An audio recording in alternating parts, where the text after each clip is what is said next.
AGS நண்பர்கள் எல்லாருக்கும் வணக்கம்.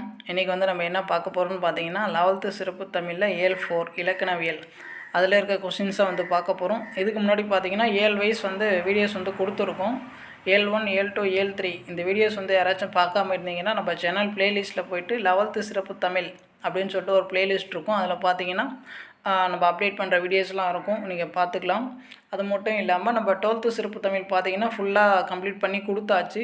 அதுவும் யாராச்சும் பார்க்காம இருந்தீங்கன்னா நம்ம சேனல் ப்ளேலிஸ்ட்டில் போய்ட்டு 12th சிறப்பு தமிழ் அப்படின்னு சொல்லிட்டு ஒரு ப்ளேலிஸ்ட் இருக்கும். அதில் பார்த்தீங்கன்னா ஒரு 14 வீடியோஸ் இருக்கும், பார்த்துக்கோங்க. நம்ம 11th அண்ட் 12th சிறப்பு தமிழ் ஏன் படிக்கணும்னு பார்த்தீங்கன்னா, நீங்கள் டிஎன்பிஎஸ்சி எக்ஸாம்ஸில் தமிழில் 100 கொஷின்ஸ்க்கு ஒரு 95+ கொஷின்ஸ் நீங்கள் போகணுன்னா கண்டிப்பாக நீங்கள் 11th அண்ட் 12th சிறப்பு தமிழும் படித்து தான் ஆகணும். நீங்கள் 11th அண்ட் 12th சிறப்பு தமிழ் ஃபுல்லாக படிக்கணும்னு அவசியம் கிடையாது. நீங்கள் சிலபஸ் ரிலேட்டடாக இருக்க டாபிக் படித்தா போதும், ப்ளஸ் பாஸ் கொஷின்ஸ் படித்தா போதும். நீங்கள் உங்களுக்கு புக்ஸை எடுத்து படிக்க டைம் இல்லைன்னா நம்மளுடைய சேனலில் இருக்க வீடியோஸ் மட்டும் நீங்கள் ஃபாலோ பண்ணி படித்தாலே போதும், ஃபுல்லாக கவர் பண்ணிடலாம். முடிஞ்ச அளவுக்கு நான் லைன் பை லைனாக தான் எடுத்து கொடுத்துருக்கேன், ப்ளஸ் பாஸ் கொஷின்ஸ்லாம் எடுத்து கொடுத்துருக்கேன். சரிங்களா? அப்புறம் பார்த்தீங்கன்னா நம்ம டெலகிராம் சேனலில் ஃப்ரீயாக டெஸ்ட் சீரீஸ்லாம் நம்ம கண்டக்ட் பண்ணி கொடுத்துட்ருக்கோம். யாருக்காச்சும் ஃப்ரீயாக டெஸ்ட் சீரீஸ் வேணும்னா டிஸ்கிரிப்ஷனில் டெலகிராம் லிங்க் கொடுக்குறேன், நீங்கள் கிளிக் பண்ணி ஜாயின் பண்ணிக்கலாம்.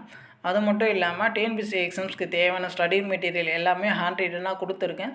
யாருக்காச்சும் ஸ்டடி மெட்டீரியல் வேணும்னாலும் நம்ம டெலகிராம் குரூப்பில் ஜாயின் பண்ணி டவுன்லோட் பண்ணிக்கோங்க. சரி, வாங்க இன்றைக்கி கொஸ்டின்ஸ் பார்ப்போம். அப்புறம் நம்ம சேனல் இப்போ தான் ஃபஸ்ட் டைம் பார்க்குறீங்கன்னா கொஞ்சம் சப்ஸ்கிரைப் பண்ணுங்கள், சப்போர்ட் பண்ணுங்கள், ஃப்ரெண்ட்ஸ்க்கும் ஷேர் பண்ணுங்கள். இன்றைக்கி 11th சிறப்பு தமிழ் ஏல் 4 அதில் இலக்கணவியல் அதில் இருக்க கொஷின்ஸ் பார்ப்போம். ஃபஸ்ட் கொஸ்டின் பாருங்கள். ஒரு மொழிக்கு ஒழுங்கையும் சீர்மையும் தருவது எதுன்னு கேட்டிருக்காங்க. இதுக்கான ஆன்சர் பார்த்தீங்கன்னா இலக்கணம். ஒரு மொழிக்கு ஒழுங்கையும் சீர்மையும் தருவது இலக்கணம். அடுத்தது பாருங்கள். ஒரு மொழியின் கண் எது அப்படின்னு கேட்டிருக்காங்க. இதுக்கான ஆன்சர் பார்த்தீங்கன்னா ஆப்ஷன் ஏ இலக்கணம். ஒரு மொழியின் கண் இலக்கணம். அடுத்தது பாருங்கள். முந்து நூல் கண்டு முறைப்பட எண்ணி என இலக்கணத்தை பற்றி கூறும் நூல் எதுன்னு கேட்டிருக்காங்க. இதுக்கான ஆன்சர் பார்த்தீங்கன்னா ஆப்ஷன் பி தொல்காப்பியம். முந்து நூல் கண்டு முறைப்பட எண்ணி என இலக்கணத்தை பற்றி கூறும் நூல் தொல்காப்பியம்.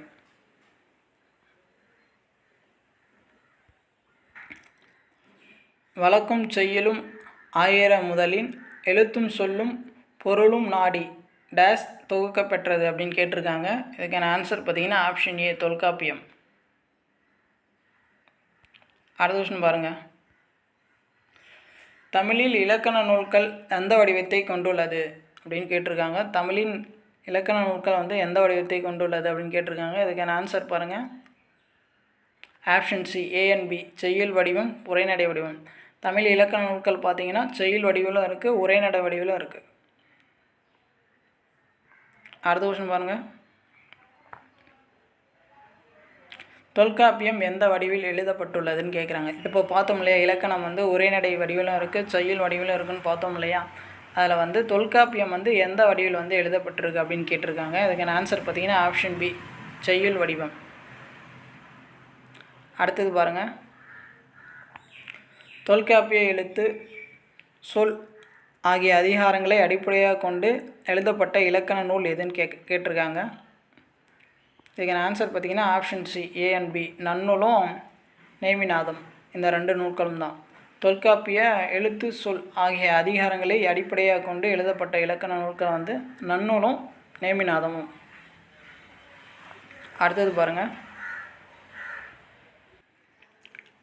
தொல்காப்பிய முறைப்படி சொல்லதிகாரம் மட்டும் அமைந்த இலக்கண நூல்கள் எது அப்படின்னு கேட்டிருக்காங்க. இதுக்கான ஆன்சர் பாருங்கள் ஆப்ஷன் சி ஏவும் பியும் பிரயோக விவேகம், இலக்கண கொத்து.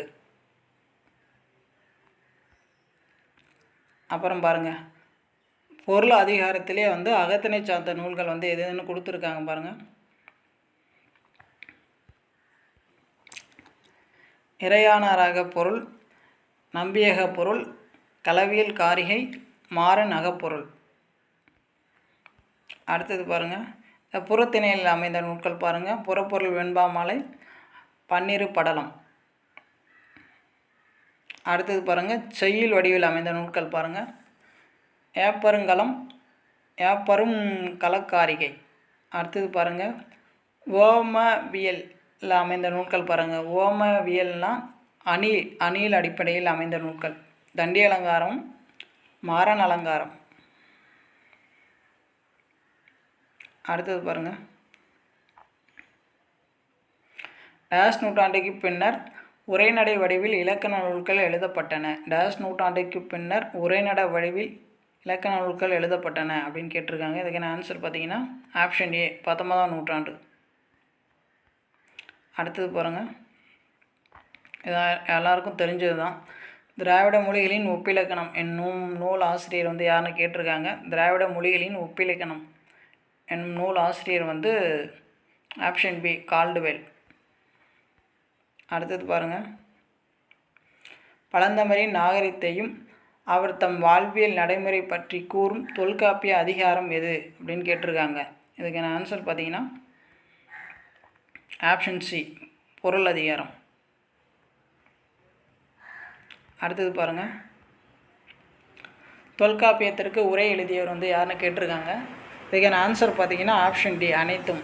இந்த தொல்காப்பியத்துக்கு வந்து உரை எழுதியவர் வந்து நிறைய பேர் எழுதியிருப்பாங்க. இதில் ஸ்பெசிஃபிக்காக வந்து ஒரு 3 பேர் கொடுத்துருக்காங்க பாருங்கள். இளம்பூரணார், சோனாவரையர், நச்சினார்க்கினியார். இவங்க 3 பேரும் பார்த்திங்கன்னா தொல்காப்பியத்துக்கு வந்து உரை எழுதியிருக்காங்க. அடுத்தது பாருங்கள், இப்போ நம்ம தொல்காப்பியம் பற்றி ஆல்ரெடி நம்ம படிச்சிருப்போம். தொல்காப்பியத்தில் வந்து 3 அதிகாரங்கள் இருக்குது. அந்த ஒவ்வொரு அதிகாரத்திலும் பார்த்திங்கன்னா 9 இயல்கள் இருக்குது. அதை தான் கொடுத்துருக்காங்க பாருங்கள். எழுத்து அதிகாரத்தில் வந்து எந்தெந்த இயல் இருக்குது, சொல்லதிகாரத்தில் வந்து எந்தெந்த இயல் இருக்குது, பொருளதிகாரத்தில் வந்து எந்தெந்த இயல் இருக்குது அப்படின்னு சொல்லிட்டு ஒன்ஸ் அப்படியே பாஸ் பண்ணி பார்த்துக்கோங்க. அடுத்தது பாருங்கள், களவியல் என்று அழைக்கப்படும் நூல் வந்து எதுன்னு கேட்டிருக்காங்க. இதுக்கான ஆன்சர் பார்த்திங்கன்னா இறையானார் அகப்பொருள். களவியல் என்று அழைக்கப்படும் நூல் வந்து ஆப்ஷன் ஏ, இறையானார் அகப்பொருள். இதோட ஆசிரியர் பார்த்திங்கன்னா இறையானார். இந்த இறையானார் அகப்பொருள் இந்த நூட்களில் பார்த்திங்கன்னா அகத்தை வந்து களவு, கற்பு அப்படின்னு சொல்லிட்டு 2 வகையாக வந்து பிரிச்சிருப்பாங்க. அடுத்த கொஸ்டின் பாருங்கள், தமிழில் தோன்றிய முதல் உரைநூல் எது அப்படின்னு கேட்குறாங்க. தமிழில் தோன்றிய முதல் உரைநூல் எதுன்னு கேட்குறாங்க. இதுக்கான ஆன்சர் பார்த்திங்கன்னா ஆப்ஷன் டி, இறையானார் அகப்பொருள். கரெக்டாக பார்த்துக்கோங்க. தமிழில் தோன்றிய முதல் உரைநூல் வந்து இறையானார் அகப்பொருள். அடுத்தது பாருங்கள், புறப்பொருள் வெண்பா மாலை நூலின் ஆசிரியர் வந்து யாருன்னு கேட்டிருக்காங்க. புறப்பொருள் வெண்பா மாலை நூலின் ஆசிரியர் வந்து ஆப்ஷன் ஏ, ஐயாநாரிதனார். இந்த நூல் பார்த்திங்கன்னா அந்த புறப்பொருள் வெண்பாமலை நூல்கள் பார்த்திங்கன்னா போர் பற்றிய செய்திகள் வந்து அதிகமாக வந்து சொல்லியிருக்கோம். நம்ம ஆல்ரெடி படிச்சிருப்போம் இல்லையா. புறத்திணைகள் வந்து 12 வகைப்படும். இந்த வெச்சி திணை, காஞ்சி திணை, அதெல்லாம் வந்து போர் பற்றிய செய்திகள்லாம் சொல்லியிருப்பாங்க இல்லையா. ஸோ அதனால தான் வந்து இதில் பார்த்திங்கன்னா போர் பற்றிய செய்திகள்லாம் வந்து இடம்பெற்றே இருக்கும். அடுத்தது பாருங்கள், தொல்காப்பியம் கூறும் புறத்திணைகளின் எண்ணிக்கை எத்தனை அப்படின்னு கேட்டிருக்காங்க. இதுக்கான ஆன்சர் பார்த்திங்கன்னா ஆப்ஷன் ஏ, 7. தொல்காப்பியம் கூறும் புறத்திணைகளின் எண்ணிக்கை வந்து 7. கன்ஃபியூஸ் பண்ணிக்காதீங்க. புறப்பொருள் வெண்பாமலை வந்து 12 வகையாக சொல்லும். தொல்காப்பியம் பார்த்திங்கன்னா 7 வகை தான் இருக்குது அப்படின்னு சொல்லும். அப்புறம் பாருங்கள், அது கீழே ஒரு பாயிண்ட் கொடுத்துட்டு பாருங்கள். இதன் அடிப்படையிலேயே புறநானூற்றுக்கு திணைத்துறை வந்து வகுக்கப்பட்டுள்ளது அப்படின்னு சொல்லியிருக்காங்க. இதை பேஸ் பண்ணி தான் அந்த தொல்காப்பியத்தில் இருக்க புறத்திணையும் புறப்பொருள் வெண்பாமலையில் இருக்க அந்த 12 வகையான புறத்திணையும் அதை பேஸ் பண்ணி தான் வந்து புறநானூற்றுக்கு வந்து திணையும் துறையும் வந்து வகுத்திருக்காங்க. அடுத்தது பாருங்கள், இந்த புறப்பொருள் வெண்பாமலை குறிப்பிடும் திணைகள் வந்து பாருங்கள், 12 திணைகள் கொடுத்துருங்க பாருங்கள். அப்படியே பாஸ் பண்ணி கூட பாருங்கள், இல்லைன்னா ஒவ்வொன்றா சொல்கிறேன் பாருங்கள். பகைவரது ஆணிரை கவர்தல் வந்து வெற்றி திணை அப்படின்னு சொல்கிறாங்க. பகைவர் கவர்ந்த ஆணிரை மீட்டல் வந்து கரந்தை திணை அப்படின்னு சொல்கிறாங்க. பகை நாட்டின் மீது போர் தொடுத்தலை வந்து வஞ்சி திணை அப்படின்னு சொல்கிறாங்க. பகைவரை எதிர்த்து போரிடுதல் வந்து காஞ்சி திணைன்னு சொல்கிறாங்க. அடுத்தது பாருங்கள், பகைவரிடமிருந்து மதிலை காத்தல் வந்து நொச்சி திணை அப்படின்னு சொல்கிறாங்க. பகைவர் மதிலை சுற்றி வளைத்தல் வந்து உளிஞ்சை திணை அப்படின்னு சொல்கிறாங்க. அடுத்தது பாருங்கள், பகை மன்னர் இருவரும் போரிடுதல் வந்து தும்பை திணை அப்படின்னு சொல்கிறாங்க. போரில் வெற்றி பெற்ற மன்னரை புகழ்தல் வந்து வாகை திணை அப்படின்னு சொல்கிறாங்க. ஒருவனுடைய கல்வி, புகழ், வீரம், செல்வம் முதலியவற்றை போற்றுதல் வந்து பாடான் திணை அப்படின்னு சொல்கிறாங்க. அடுத்தது பாருங்கள், வெற்றி முதல் பாடான் திணை வரை உள்ள புறத்திணைகளுக்கு பொதுவானவற்றையும் அவற்றுள் கூறப்படாதவற்றையும் கூறுதல் வந்து பொதுவியல் திணை அப்படின்னு சொல்கிறாங்க. ஒருதலை காமம் வந்து கைக்கிளையே தான் அந்த ஒருதலை காமம் அப்படின்னு சொல்கிறாங்க. பெருந்திணையை வந்து புறந்தா காமம் அப்படின்னு சொல்கிறாங்க. இதை அப்படியே ஒன்ஸ் பாஸ் பண்ணி நீங்கள் பார்த்துக்கோங்க.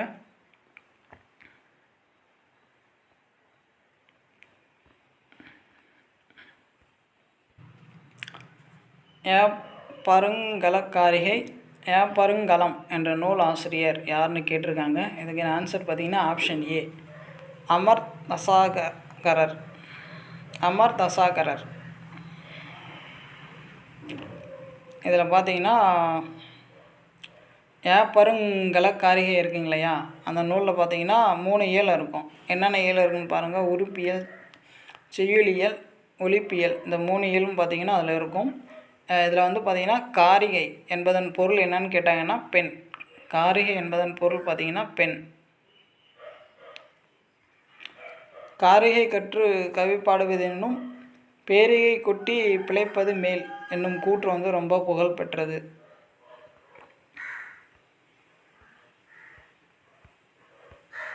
அடுத்தது பாருங்கள்,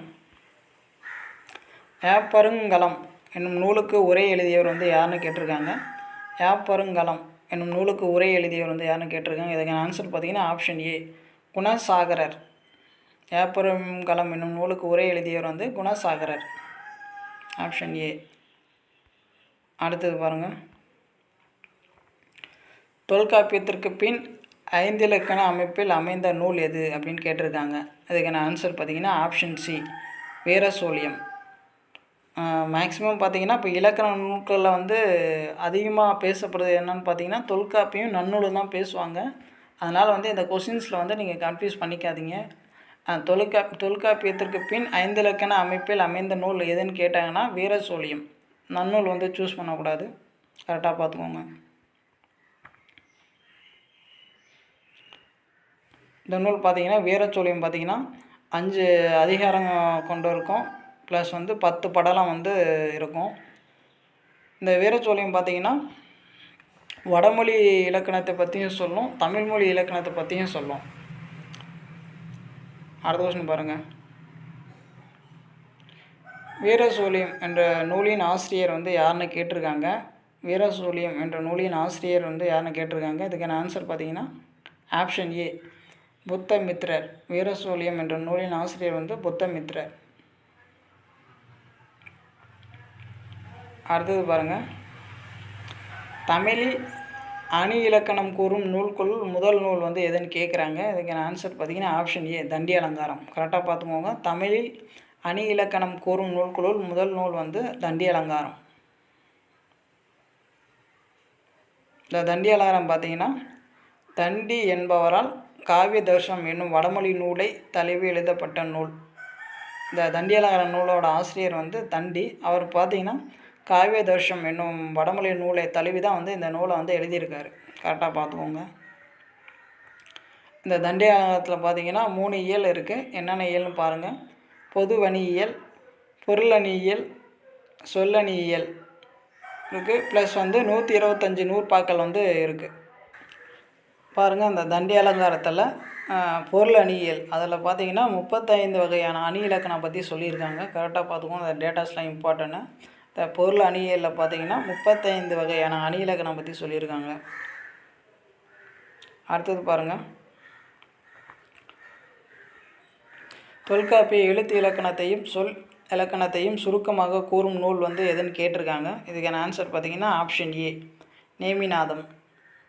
தொல்காப்பிய எழுத்து இலக்கணத்தையும் சொல் இலக்கணத்தையும் சுருக்கமாக கூறும் நூல் வந்து நேமிநாதம். இந்த நேமிநாதம் பார்த்திங்கன்னா வெண்பாவால் அமைந்த நேமிநாதம் நூலை கற்ற பின்னரே தொல்காப்பியத்தை கற்கும் நடைமுறை இருந்தது அப்படின்னு சொல்கிறாங்க. கரெக்டாக பார்த்துக்கோங்க. தொல்காப்பியத்தை கற்கும் நடைமுறை வந்து எந்த நூல் கற்ற பின் வந்து கற்கணும்னு தோன்றுச்சு அதை மாதிரி கேட்டாங்கன்னா நேமிநாதம். அது கரெக்டாக பார்த்துக்கோங்க. இந்த நேமிநாதம் பார்த்திங்கன்னா வெண்பாவால் ஆன நூல். இதோட ஆசிரியர் பாருங்கள், குணவீர பண்டிதர். நேமிநாதம் என்ற நூலோட ஆசிரியர் கேட்டாங்கன்னா குணவீர பண்டிதர். இந்த நூலை பார்த்திங்கன்னா சின்னூல் என அழைக்கப்படுகிறது. கேட்கலாம், சின்னூல் என அழைக்கப்படும் நூல் வந்து எதுன்னு கேட்டாங்கன்னா நேமிநாதம். கரெக்டாக பார்த்துக்கோங்க.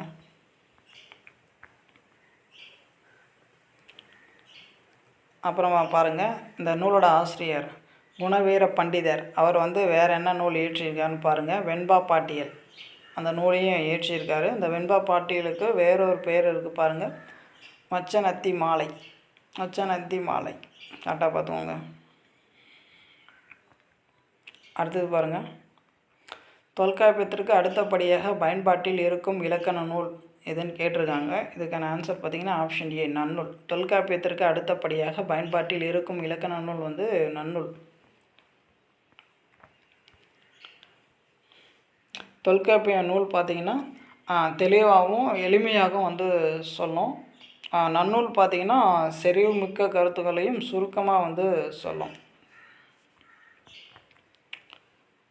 இந்த நன்னூலில் பார்த்திங்கன்னா எழுத்து சொல் இந்த 2 அதிகாரம் மட்டும்தான் இருக்குது. தொல்காப்பியத்தில் பார்த்திங்கன்னா எழுத்து சொல் பொருள் இந்த 3 அதிகாரங்களும் இருக்குது. அது கரெக்டாக பார்த்துக்கோங்க. அடுத்தது பாருங்கள், டேஷ் நூலின் எழுத்து அதிகாரத்தில் உள்ள பதவியல் தொல்காப்பியத்தின் வளநிலையாக அமைந்துள்ளது அப்படின்னு கேட்டிருக்காங்க. டேஷ் நூலின் எழுத்து அதிகாரத்தில் உள்ள பதவியல் தொல்காப்பியத்தின் வளநிலையாக அமைந்துள்ளது அப்படின்னு கேட்டிருக்காங்க. இதுக்கான ஆன்சர் பார்த்திங்கன்னா ஆப்ஷன் ஏ, நன்னூல். அப்புறம் பாருங்கள், இந்த நன்னூலுக்கு வந்து உரை எழுதியவர்கள் வந்து யாராருன்னு கேட்பாங்க. அது வந்து கொடுத்துருக்கேன் பாருங்கள், மயிலைநாதர், சங்கர நமச்சிவாயர், சிவஞான முனிவர், ஆறுமுக நாவலர். இவங்க எல்லாருமே பார்த்திங்கன்னா நன்னூலுக்கு வந்து உரை எழுதியிருக்காங்க. அடுத்த கொஸ்டின் பாருங்கள், நம்பியக பொருள் எத்தனை இயல்களாக பிரிக்கப்பட்டுள்ளது அப்படின்னு கேட்டிருக்காங்க. இதுக்கான ஆன்சர் பார்த்திங்கன்னா ஆப்ஷன் சி, 5.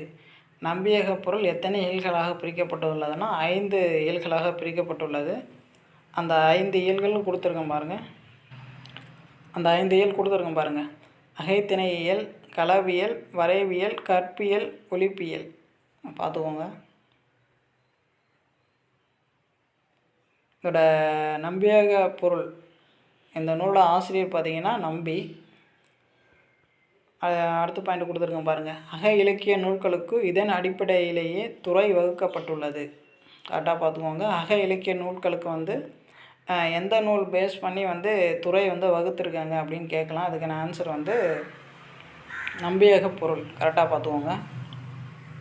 அடுத்தது பாருங்கள், குட்டி தொல்காப்பியம் என்று அழைக்கப்படும் நூல் எது அப்படின்னு கேட்டிருக்காங்க. குட்டி தொல்காப்பியம் என்று அழைக்கப்படும் நூல் எதுன்னு கேட்டிருக்காங்க. இதுக்கான ஆன்சர் பார்த்திங்கன்னா ஆப்ஷன் ஏ, இலக்கண விளக்கம்.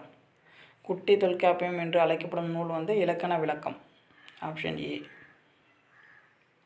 இந்த குட்டி தொல்காப்பியத்தோட ஆசிரியர், இந்த இலக்கண விளக்கம் இந்த நூலோட ஆசிரியர் பார்த்திங்கன்னா வைத்தியநாத தேசிகர். கரெக்டாக பார்த்தவங்க வைத்தியநாத தேசிகர்.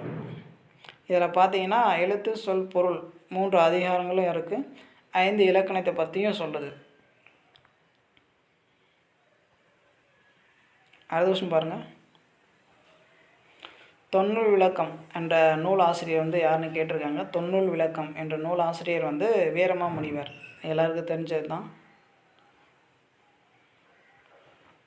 அடுத்து கொடுத்துருங்க பாருங்கள், இந்த நூலில் பார்த்திங்கன்னா நன்னூல் கருத்துக்கள் வந்து அதிகமாக வந்து பயன்படுத்தியிருப்பார். கரெக்டாக நோட் பண்ணி வச்சுக்கோங்க.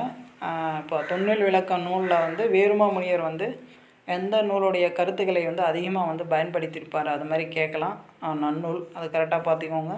இந்த தொன்னூல் விளக்கம் பார்த்திங்கன்னா 5 வகையான இலக்கணத்தை பற்றியும் வந்து பேசுது.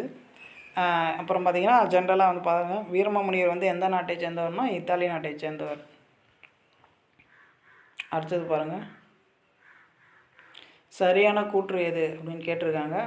ஃபஸ்ட்டு பாருங்கள், சிற்றிலக்கிய அமைப்பை விளக்க பாட்டியல் நூல்கள் வந்து தோன்றியது அப்படின்னு சொல்லியிருக்காங்க. இது சரியாக தான் இருக்குது. சிற்றிலக்கிய அமைப்பை விளக்க பாட்டியல் நூல்கள் வந்து தோன்றியது, அது சரியாக இருக்குது. அடுத்தது பாருங்கள், பாட்டியல் நூல்கள் முதன்மையானதாக கருதப்பெறுவது வந்து பன்னிரு பாட்டியல்.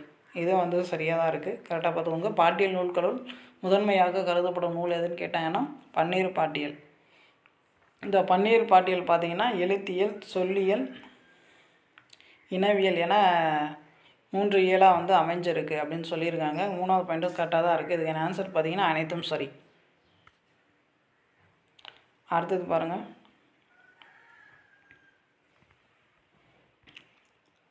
வினையில் தோன்றும் பாலரி கிளவியும் பெயரில் தோன்றும் பாலரி கிளவியும் மயங்கள் கூடா தம்மர பிணவே என கூறும் நூல் வந்து எதுன்னு கேட்டிருக்காங்க. இதுக்கான ஆன்சர் பார்த்திங்கன்னா ஆப்ஷன் ஏ, தொல்காப்பியம். அடுத்தது பாருங்கள், தொகை என்பதன் பொருள் வந்து என்னன்னு கேட்டிருக்காங்க. தொகை என்பதன் பொருள், இதுக்கான ஆன்சர் பார்த்திங்கன்னா option C, A and B. தொக்கி வருதல், மறைந்து வருதல். தொகை என்பதன் பொருள் வந்து தொக்கி வருதல், மறைந்து வருதல். அடுத்தது பாருங்கள், ஒரு மொழியில் பொருள் உணர்த்தும் மிகச்சிறிய கூறு எது அப்படின்னு கேட்டிருக்காங்க. ஒரு மொழியில் பொருள் உணர்த்தும் மிகச்சிறிய கூறு வந்து உருபன். Option A, உருபன். அடுத்தது பாருங்கள், சீப்புராணம் சத்திய சிந்தாமணி யாருடைய காலத்தில் எழுதப்பட்டது அப்படின்னு கேட்டிருக்காங்க. சீப்புராணம் சத்திய சிந்தாமணி யாருடைய காலத்தில் எழுதப்பட்டது? யாருடைய காலத்தில் எழுதப்பட்டதுன்னு பார்த்தீங்கன்னா ஆப்ஷன் டி, பல்லவர் காலத்தில் தான் வந்து எழுதியிருப்பாங்க. இந்த நூல்கள் பார்த்திங்கன்னா மணிப்பிரவாள நடையில் வந்து எழுதியிருப்பாங்க. கரெக்டாக பார்த்துக்கோங்க எந்த நடைன்னு. மணிப்பிரவாள நடையில் வந்து எழுதியிருப்பாங்க.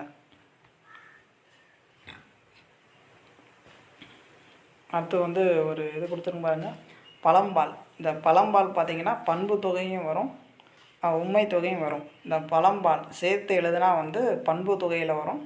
பழம்பால் அப்படி வந்தால் தனியாக கொடுத்தாங்கன்னா பார்த்திங்கன்னா அது உண்மை தொகையில் வரும். பால் பழம் பார்த்திங்கன்னா அது வந்து உண்மை தொகையில் தான் வரும். பால் பழம்னா உண்மை தொகைனா இம் வந்து மறைஞ்சு வந்திருக்கும், பாலும் பழமும்.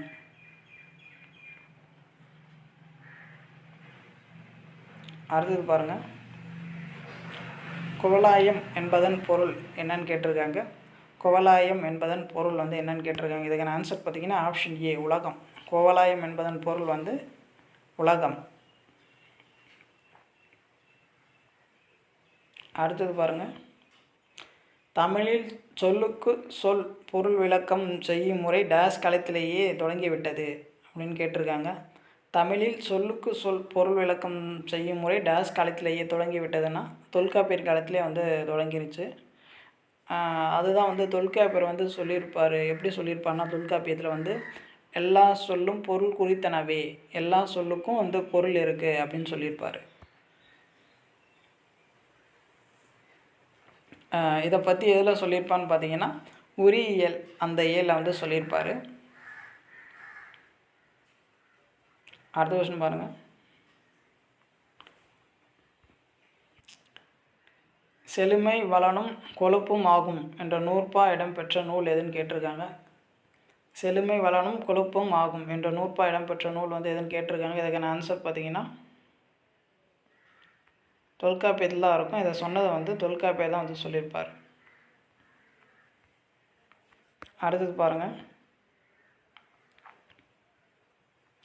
தமிழில் முதலாக அகராதி என்ற சொல்லை அகராதி நிகண்டு என்ற நூலில் பயன்படுத்தப்பட்ட ஆண்டு வந்து கேட்டிருக்காங்க. தமிழில் முதலாக அகராதி என்ற சொல் வந்து அகராதி நிகண்டு என்ற நூலில் பயன்படுத்தப்பட்ட ஆண்டு வந்து கேட்டிருக்காங்க. இதுக்கான ஆன்சர் பார்த்திங்கன்னா ஆப்ஷன் சி, 1594.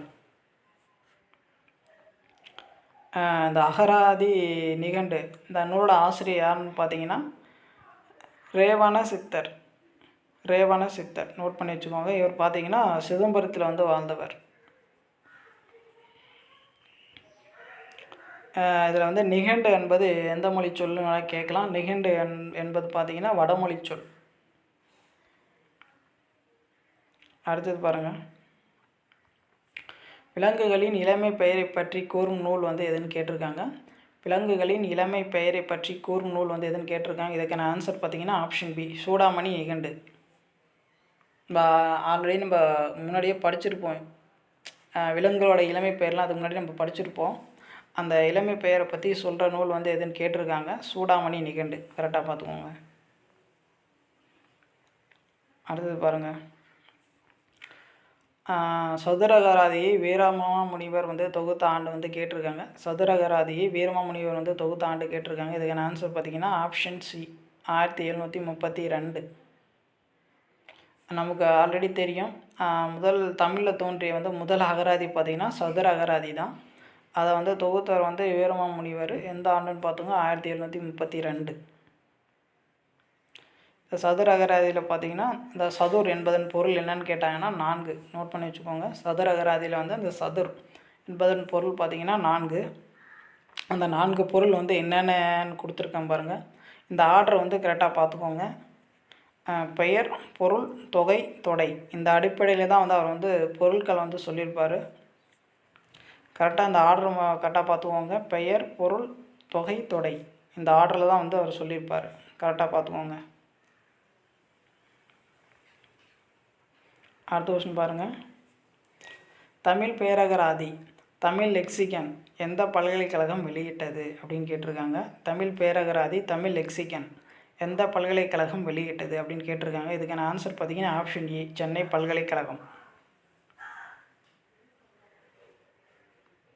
அடுத்த கொஸ்டின் பாருங்கள். நீங்கள் பாருங்கள், அகராதிகள் கொடுத்துருக்காங்க. அந்த அகராதிகள் வந்து யார் யார் உருவாக்குனாங்க அப்படின்னு கொடுத்துருக்காங்க. அந்த சைடு வந்து நிகண்டுகள் கொடுத்துருக்காங்க. அந்த நிகண்டுகளோட ஆசிரியர்கள் கொடுத்துருக்காங்க. பாருங்கள், ஃபஸ்ட்டு பாருங்கள், அகராதிகள் பாருங்கள். சதுர அகராதியை உருவாக்கியிருப்பார் யாருன்னு பாருங்கள், வீரமாமுனிவர். அவர் தான் வந்து சதுர அகராதி வந்து உருவாக்கியிருப்பார். அடுத்தது பாருங்கள், தமிழ் ஆங்கில அகராதி இதை உருவாக்கியவர் யாருன்னு பார்த்தீங்கன்னா பெப்ரிசியஸ், அவர் வந்து உருவாக்கியிருப்பார். அடுத்தது பாருங்கள், பட அகராதி இது யார் உருவாக்குனான்னு பார்த்தீங்கன்னா ராமநாதன், அவர் தான் வந்து உருவாக்கியிருக்காரு. அடுத்தது பாருங்கள், தமிழ் சொற்பிறப்பியல் ஒப்பியல் அகராதி இது யார் உருவாக்கிறாங்கன்னு பார்த்தீங்கன்னா ஞானப்பிரகாச அடிகள், அவர் தான் வந்து உருவாக்கியிருக்காரு. பாருங்கள். அடுத்தது பாருங்கள், திராவிட சொற்பிறப்பியல் அகராதி இது யார் உருவாக்கினதுன்னு பார்த்தீங்கன்னா பரோ எமினோ. அடுத்தது பாருங்கள், பழமொழி அகராதி இது யார் உருவாக்கணும்னு பார்த்தீங்கன்னா பெர்சிவால். கரெக்டாக பார்த்துக்கோங்க, பாஸ் பண்ணி கூட பார்த்துக்கோங்க. அடுத்தது பாருங்கள், நிகண்டுகள் கொடுத்துருக்காங்க பாருங்கள். திவாகர நிகண்டு அதை வந்து யார் படித்தான்னு பார்த்தீங்கன்னா திவாகரர், அவர் தான் வந்து படிச்சிருக்காரு. அடுத்தது பாருங்கள், பிங்கள நிகண்டு இதை யார் படித்தாங்கன்னு பார்த்தீங்கன்னா பிங்களர், அவர் தான் வந்து படிச்சிருக்காரு. அடுத்தது பாருங்கள், சூடாமணி நிகண்டு இது யார் படித்தான்னு பாருங்கள் மண்டல புரூடர். இந்த சூடாமணி நிகண்டு தான் வந்து இப்போ தான் பார்த்தோம். சூடாமணி நிகண்டு தான் விலங்குகளோட இளமை பெயர்கள் எல்லாமே வந்து சொல்லுது. அடுத்தது பாருங்கள், அகராதி நிகண்டு இது வந்து யார் படித்ததுன்னு பாருங்கள் சிதம்பர ரேவண சித்தர். அடுத்தது பாருங்கள், கயாதர நிகண்டு இது யார் படித்ததுன்னு பாருங்கள் கயாதரர், அவர் வந்து படிச்சிருக்காரு. அடுத்தது பாருங்கள், உரிச்சொல் நிகண்டு இது யார் படிச்சுன்னு பார்த்தீங்கன்னா காங்கேயர், அவர் தான் வந்து படிச்சிருக்காரு. இது கரெக்டாக பார்த்துக்கோங்க. எந்தெந்த நிகண்டு வந்து யார் யார் படிச்சிருக்காங்க, எந்தெந்த அகராதியை வந்து யார் யார் உருவாக்கியிருக்கான்னு கரெக்டாக பார்த்துக்கோங்க. ஒன்று மேட்ச் த ஃபாலோவிங்கில் கேட்கலாம், இல்லை சரியான இணை தவறான இணை அது மாதிரி கேட்குறது வந்து நிறைய சான்சஸ் இருக்குது. நோட் பண்ணி வச்சுக்கோங்க. அடுத்த கொஸ்டின் பாருங்கள்.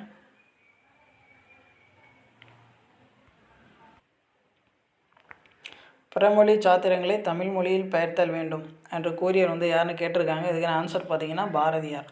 பிறமொழி சாத்திரங்களை தமிழ் மொழியில் பெயர்த்தல் வேண்டும் அப்படி அவர் என்ன சொல்கிறாருன்னா, பிற மொழியில் இருக்க படைப்புகள் வந்து தமிழ் மொழியில் வந்து மொழிபெயர்க்கப்படணும் அப்படின்னு சொல்லியிருப்பார். அடுத்தது பாருங்கள், மொழிபெயர்ப்பு பற்றி கூறும் பழங்கால நூல் எதுன்னு கேட்டிருக்காங்க. இதுக்கான ஆன்சர் பார்த்தீங்கன்னா தொல்காப்பியம்.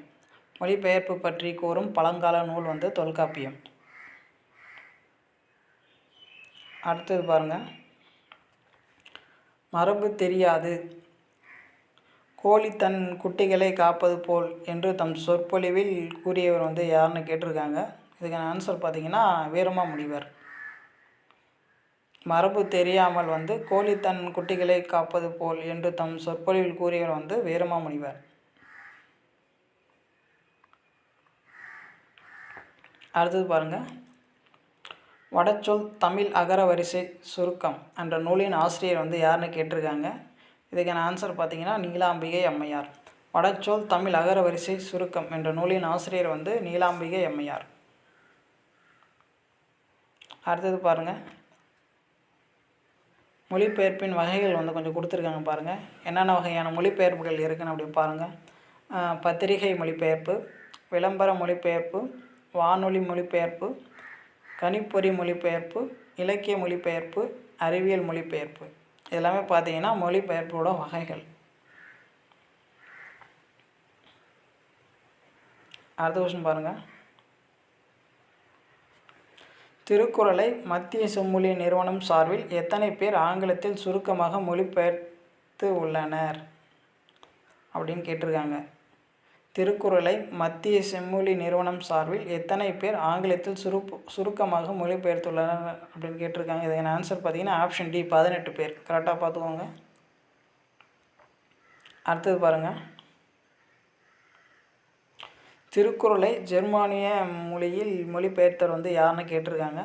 திருக்குறளை ஜெர்மானிய மொழியில் மொழிபெயர்த்தவர் வந்து ஆப்ஷன் சி கார்ல் கிரவுல். அவர் தான் வந்து மொழிபெயர்த்திருப்பார்.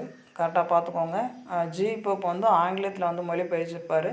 வீரமாமுனிவர் பார்த்திங்கன்னா லத்தீன் மொழியில் வந்து மொழிபெயர்த்திருப்பார். கார்ல் கிரவுல் பார்த்திங்கன்னா ஜெர்மனி மொழியில் வந்து மொழிபெயர்த்திருப்பார். இந்த கவிஞர் யூகி பார்த்திங்கன்னா இந்த மாண்டரின் அந்த மொழியில் வந்து மொழிபெயர்த்திருப்பார். இந்த அடுத்த கொஸ்டின் கொடுத்துருக்கேன் பாருங்கள். திருக்குறளை மாண்டரின் என்பதோ சீன மொழி, சரிங்களா? திருக்குறளை மாண்டரின் மொழியில் மொழிபெயர்ப்பதற்கு தைவானைச் சேர்ந்த கவிஞர் யூகி என்பவருக்கு 77.4 லட்சத்தை தமிழக அரசு வழங்கியுள்ளது. கரெக்டாக பார்த்துக்கோங்க. திருக்குறளை வந்து மாண்டரின் மொழியில் வந்து மொழிபெயர்க்கிறதுக்கு வந்து கவிஞர் யூசிக்கு வந்து எவ்வளோ காசு தமிழக அரசு கொடுத்துருக்காங்கன்னா 77.4 லட்சம். இந்த கவிஞர் யூசி வந்து எந்த நாட்டை சேர்ந்தவர் அப்படின்னு கேட்கலாம். தைவான் நாட்டை சேர்ந்தவர். வீரமாமுனிவர் வந்து லத்தீன் மொழி, ஜி போப் வந்து ஆங்கிலத்தில் வந்து மொழிபெயர்த்திருப்பார். அடுத்தது பாருங்கள், உமர் கய்யாம் பாடல்கள் தமிழில் மொழிபெயர்த்தவர் வந்து யாருன்னு கேட்டிருக்காங்க. உமர் கய்யாம் பாடல்களை வந்து தமிழில் மொழிபெயர்த்தவர் வந்து கவிமணி தேசிக விநாயகனார். Option A. இதை வந்து உமர் கய்யாம் பாடலில் வந்து ஆங்கிலத்தில் மொழிபெயர்த்த வந்து யாருன்னு கேட்டாங்கன்னா எட்வர்ட் பிர்சரால்டு. அவர் வந்து மொழிபெயர்த்திருப்பார். எட்வர்ட் பிர்சரால்டு. தமிழில் வந்து கவிமணி, ஆங்கிலத்தில் வந்து எட்வர்ட் பிர்சரால்டு.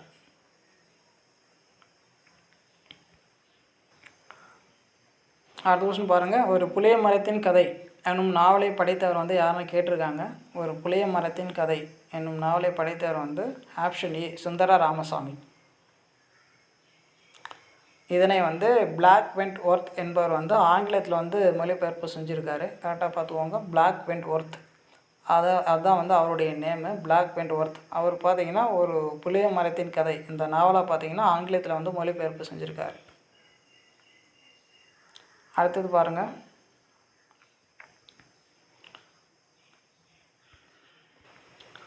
சூத்திரகரின் விருட்ச கடிகம் என்ற வடமொழி நாடக நூலை மன்னியல் சிறுதேர் என தமிழில் மொழிபெயர்த்தவர் வந்து யாருன்னு கேட்டிருக்காங்க.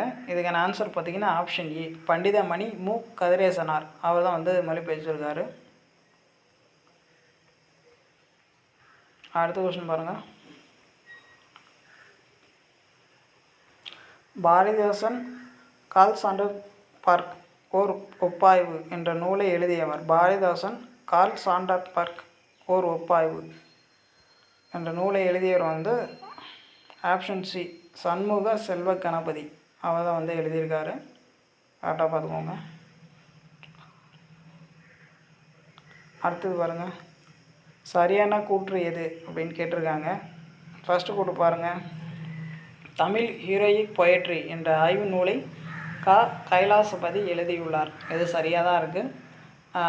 அடுத்த பாயிண்ட் பாருங்கள், இதனை கு. வே. பாலசுப்ரமணியம் தமிழ் வீரநிலை கவிதை என மொழிபெயர்த்துள்ளார். ரெண்டுமே வந்து சரியாக தான் இருக்குது. இதுக்கான ஆன்சர் பார்த்தீங்கன்னா ரெண்டும் சரி. கூற்று 1, 2 ரெண்டுமே சரி தான். அடுத்தது பாருங்கள். தமிழில் மொழிபெயர்ப்புக்கென வெளிவரும் இதழ் எது? தமிழில் மொழிபெயர்ப்புக்கென வெளிவரும் இதழ் எது அப்படின்னு கேட்டிருக்காங்க. இதுக்கான ஆன்சர் பார்த்தீங்கன்னா ஆப்ஷன் டி, திசை எட்டும். தமிழில் மொழிபெயர்ப்புக்கென வெளிவரும் இதழ் வந்து ஆப்ஷன் டி, திசை எட்டும். இந்த திசை எட்டும் இந்த நூலோட ஆசிரியர் வந்து யாருன்னு கேட்டாங்கன்னா குறிஞ்சி வேலன். கரெக்டாக பார்த்துக்கோ. திசை எட்டும் இந்த நூலோட ஆசிரியர் வந்து இதழோட ஆசிரியர் வந்து குறிஞ்சி வேலன். இந்த இதழ் பார்த்திங்கன்னா திசை எட்டும். இந்த இதழ் பார்த்திங்கன்னா இணையத்தில் வந்து 6 மொழியில் வந்து வெளியாகுது.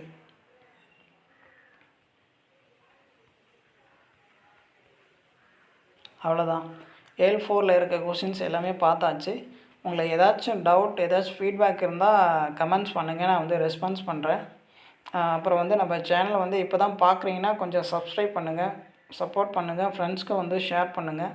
அப்புறம் வந்து நம்ம டெலகிராம் குரூப்பில் வந்து ஜாயின் பண்ணிக்கோங்க. ஃப்ரீயாக டெஸ்ட் சீரீஸ்லாம் வந்து கரெக்டாக யூஸ் பண்ணிக்கோங்க. ஏதாச்சும் ஸ்டடி மெட்டீரியல் ஏதாச்சும் வேணும்னா டெலகிராம் நீங்கள் ஜாயின் பண்ணிட்டீங்கன்னா அதுலேயே என்னோடய கான்டாக்ட் நம்பர் இருக்கும். எனக்கு வந்து நீங்கள் வந்து மெசேஜ் பண்ணலாம். ஏதாச்சும் ஸ்டடி மெட்டீரியல் ஏதாச்சும் டவுட் இருந்துச்சா நீங்கள் வந்து கேட்கலாம். Okay, thank you.